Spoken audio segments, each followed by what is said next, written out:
नमस्कार, news call 24 पर आपका बहुत बहुत स्वागत है। मैं हूं सुशील गिरीश। आज हम ओपिनियन भारत में ये समझने का प्रयास करेंगे कि बीजेपी और आप की लड़ाई के बीच आ गया है दिल्ली हाई कोर्ट का आदेश। अब केजरीवाल के सामने 5 और नई चुनौतियां हैं। दिल्ली हाई कोर्ट ने मुख्यमंत्री अरविंद केजरीवाल की गिरफ्तारी और रिमांड के खिलाफ काफी याचिका को न केवल रिजेक्ट किया बल्कि ऐसे तर्क रखे जो उनके भविष्य में समस्या बन सकते हैं। कोर्ट के स्पष्ट बयान के बाद भी आम आदमी पार्टी अब भी ईडी और गवाहों के बयानों पर सवाल उठा रही है, तो उससे भविष्य में और मुश्किल खड़ी हो सकती है। दिल्ली शराब घोटाले मामले में मुख्यमंत्री अरविंद केजरीवाल को हाई कोर्ट से झटका लगा है। अदालत ने ईडी द्वारा गिरफ्तारी और हिरासत को चुनौती देने वाली उनकी याचिका खारिज कर दी है। दिल्ली में अरविंद केजरीवाल की गिरफ्तार एनडीए बनाम इंडिया या बीजेपी बनाम आप की हो चुकी है। अरविंद केजरीवाल और आम आदमी पार्टी के नेता यह कह रहे हैं कि उनकी गिरफ्तारी ऐन चुनाव के समय इसलिए हुई है कि आम आदमी पार्टी को कमजोर किया जा सके और अरविंद केजरीवाल को चुनाव प्रचार करने से रोका जा सके। पर हाई कोर्ट की जस्टिस स्वर्ण कांता शर्मा ने फैसला सुनाते हुए कहा, यह केंद्र सरकार और केजरीवाल के बीच का मामला नहीं है बल्कि ईडी और केजरीवाल के बीच का मामला है। उन्हें मनी लॉन्ड्रिंग के मामले में एजेंसियों ने गिरफ्तार किया है। किसी को कोई विशेषाधिकार नहीं दिया जा सकता। ईडी के पास पर्याप्त सबूत मौजूद है। जांच में पूछताछ से मुख्यमंत्री को छूट नहीं दी जा सकती। जज कानून से बंधे हैं, राजनीति से नहीं। इस तरह हाई कोर्ट ने माना कि केजरीवाल की गिरफ्तारी में सुप्रीम कोर्ट के आदेश का उल्लंघन नहीं हुआ। उन्हें ईडी रिमांड पर भेजा जाना भी वैध है। इस तरह भारतीय जनता पार्टी और आम आदमी पार्टी के बीच अब दिल्ली हाई कोर्ट आ गया है। हो सकता है कि अरविंद केजरीवाल को सुप्रीम कोर्ट से जल्द ही राहत मिल जाए, पर इस बीच उनके सामने कई नई चुनौतियां हैं जिनका सामना उन्हें करना पड़ेगा। जैसे कि सबसे पहली चुनौती, हाई कोर्ट ने गिरफ्तारी और रिमांड दोनों को वैध बताया।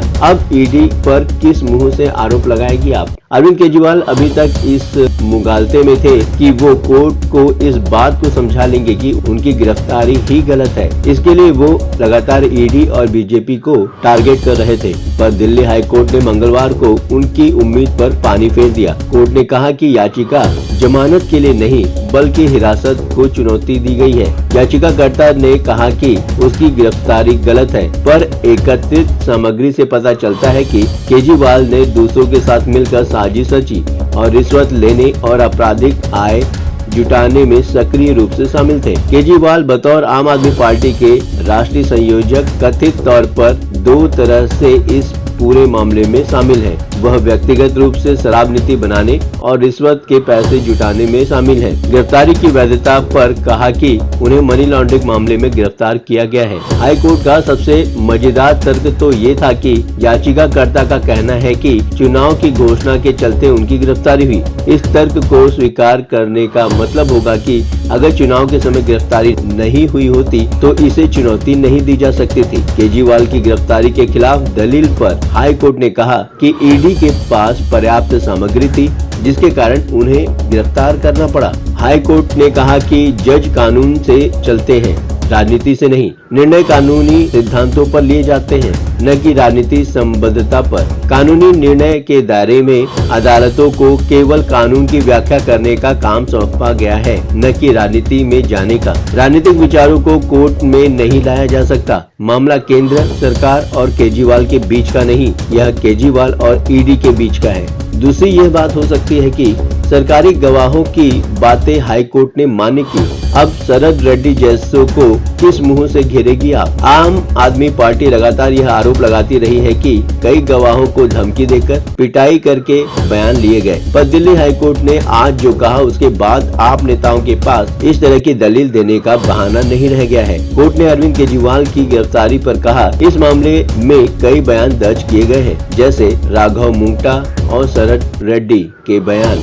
अरविंद केजरीवाल की ओर से अपनी याचिका में सरकारी गवाहों के बयान पर सवाल खड़े किए गए थे, पर इस पर हाईकोर्ट ने टिप्पणी करते हुए कहा, अप्रूवर का बयान ईडी नहीं बल्कि कोर्ट लिखता है। अगर आप उस पर सवाल उठाते हैं तो आप जज पर सवाल उठा रहे हैं। रेड्डी के बयान को लेकर भी सवाल उठाए गए हैं। कोर्ट ने कहा कि अरविंद केजरीवाल के पास ये अधिकार है कि वह गवाहों को क्रॉस कर सके।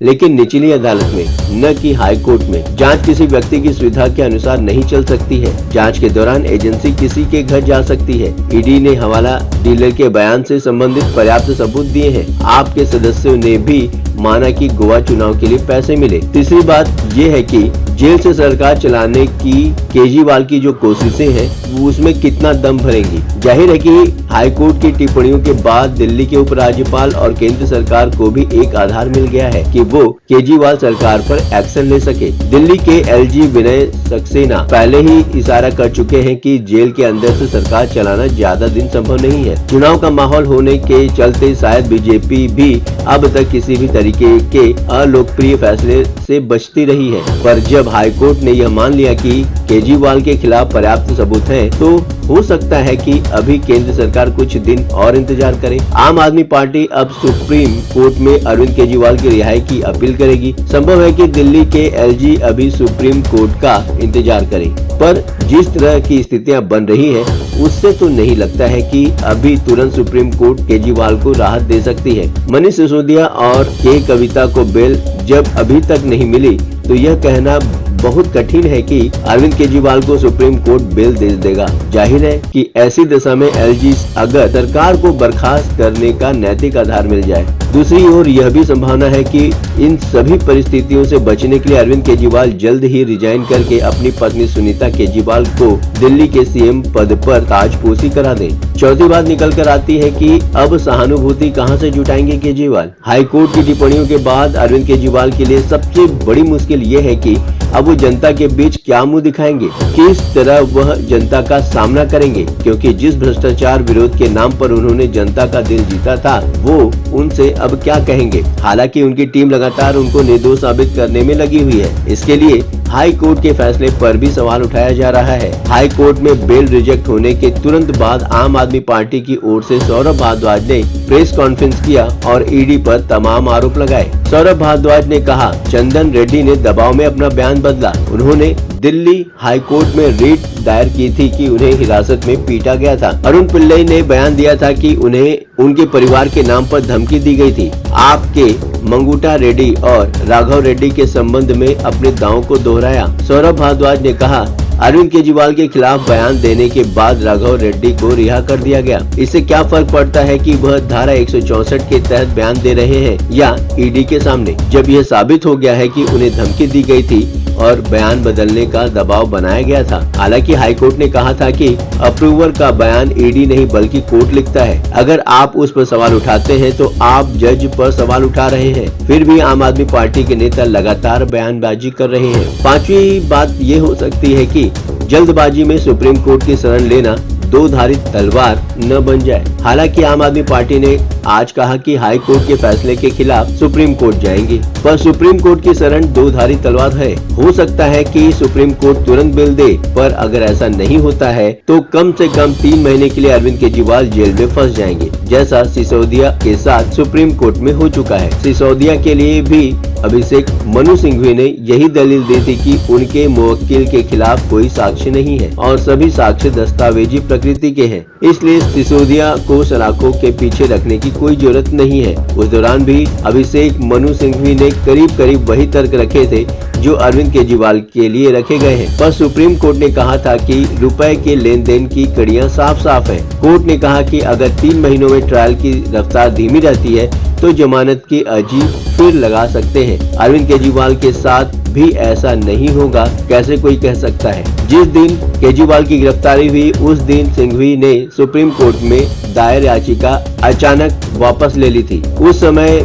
ही ऐसी खबरें आई थी कि केजरीवाल की लीगल टीम ने अचानक रणनीति में बदलाव किया। लीगल सलाहकारों ने कहा कि हमें पहले लोअर कोर्ट में जाना चाहिए, वहां राहत नहीं मिलती तो फिर हाई कोर्ट जाएंगे, उसके बाद ही राहत न मिलने की स्थिति में सुप्रीम कोर्ट जाएंगे। लीगल टीम की सलाह के बाद आपने सुप्रीम कोर्ट से याचिका वापस लेने का फैसला लिया। प्रवर्तन निदेशालय ने भी सुप्रीम कोर्ट में कैविएट दाखिल की थी और अनुरोध किया था कि केजरीवाल की याचिका पर कोई भी फैसला लेने से पहले उनका पक्ष भी सुना जाए। दरअसल हुआ ये था कि केजरीवाल की गिरफ्तारी पर अभिषेक मनु सिंघवी ने सीजेआई DY चंद्रचूड़ की पीठ के समक्ष मामले को मेंशन किया और जल्द सुनवाई का अनुरोध किया। CJI D.Y.. चंद्रचूड़ ने केजरीवाल को जस्टिस संजीव खन्ना की अगुवाई वाली 3 जजों की स्पेशल बेंच के पास जाने का निर्देश दिया। साथ ही कहा कि उनकी याचिका पर आज ही मतलब 22 मार्च को ही सुनवाई की जाएगी। इसके बाद अरविंद केजरीवाल के वकील अभिषेक मनु सिंघवी ने जस्टिस संजीव खन्ना को याचिका वापस लेने की सूचना दी। दिल्ली हाई कोर्ट का आदेश आपके लिए अच्छा तो दिखाई नहीं दे रहा है। अब देखना यह है कि अरविंद केजरीवाल को सुप्रीम कोर्ट से राहत मिलती है या नहीं। आप अपने विचार हमें कमेंट के माध्यम से भेज सकते हैं। अभी तक आपने हमारे इस चैनल को सब्सक्राइब नहीं किया है तो कृपया इस चैनल को सब्सक्राइब करें, फॉलो करें और नोटिफिकेशन में जाकर ऑल का ऑप्शन दबाना बिल्कुल न भूलें। नमस्कार।